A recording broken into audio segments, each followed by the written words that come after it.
forgive the face. I was crying about something. And I'm going to share it with you.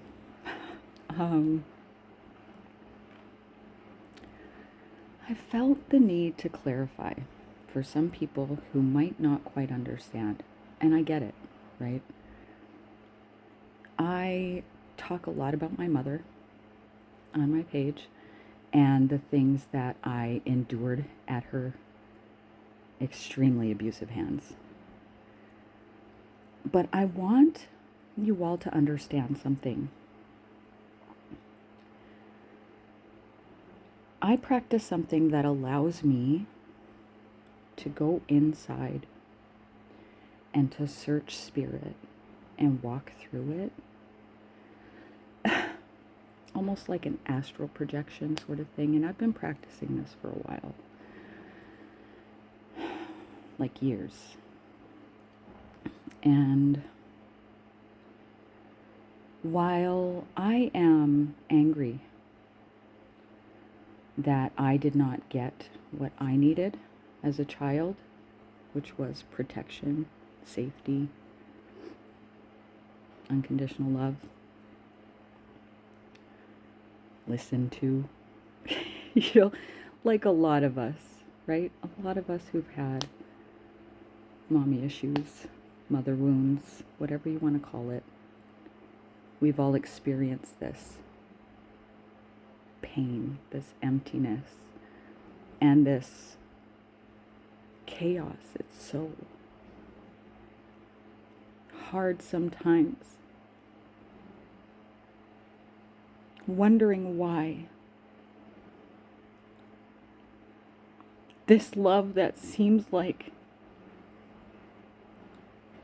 you come into this world and just have the love of your mother, that some of us don't. Whether we were birthed by that mother, we don't have it. Whether we were bought by that mother, we don't have it. Some of us just don't. But the issues that I speak about when I talk about my mother being abusive, like throughout my childhood and well into my adulthood, which is why I'm no contact, I forgave her.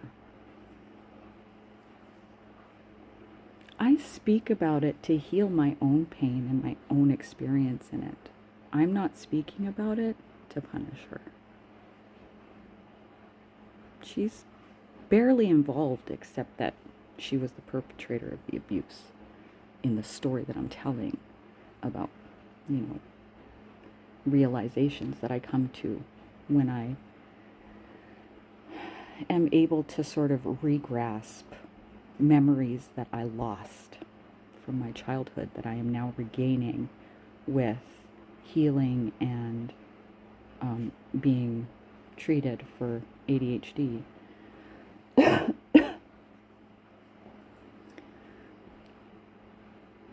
I went inside myself. You could call it meditation. I call it dreaming, journey. And I spoke with about a 7-8-year-old version of her. I had asked to be brought to the aspect of her that wasn't yet so badly fragmented that she wasn't herself or who she was born to be. And unfortunately and tragically, it took me to a 7 or 8-year-old version of my mother. I should really sit with that. It was before something happened to her. I don't know what it was. She probably doesn't even remember what it was. You know what I mean? When you have that much trauma in your life, it's not always going to be easy to pick out specific traumas when it's just one after another, right? I sat with her. She sat on my knee after a while, and I let her cry in my arms after telling her why I was there.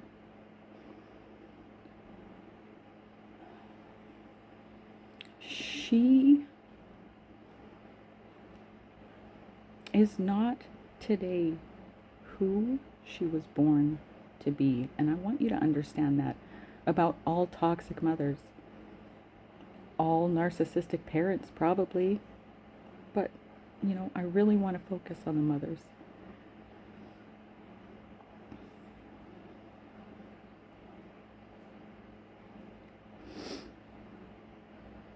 She could have genuinely helped so many people without having to squirrel away nuggets of information to use against them later. Her light was so bright. And she was so strong. And she had such conviction.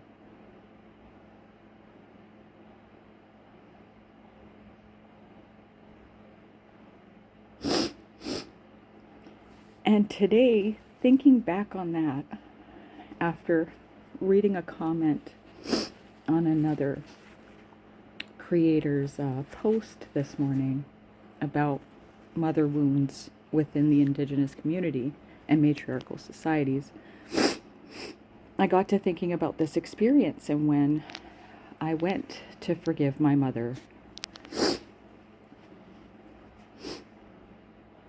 My mother is Métis, and I want everybody to know something that I came to understand after meeting her as a child in spirit.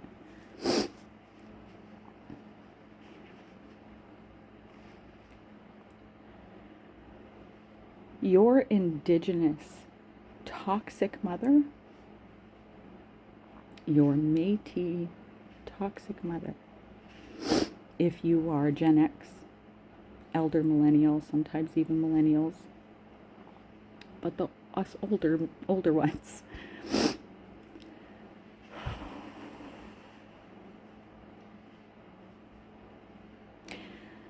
how do you treat your children with humanity when you have never been treated like a human being? How do you have any regard for anyone's life when from the moment you're born, government, law enforcement, community, every single person that isn't like you around you treats you like you aren't human? How do you learn to be human when you are never treated like one? So, if you have seen any of my other posts, if you haven't even, I just want you to know that for all of the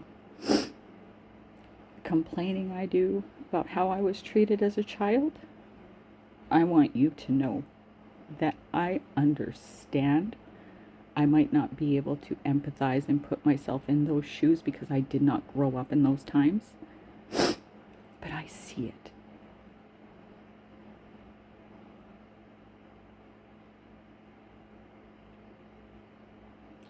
These women did not choose, in some cases, to have kids, but they did not choose to be toxic or abusive.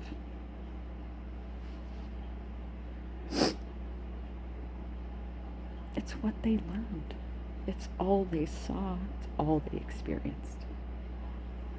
And I just wanted to clarify that I don't hate my mother,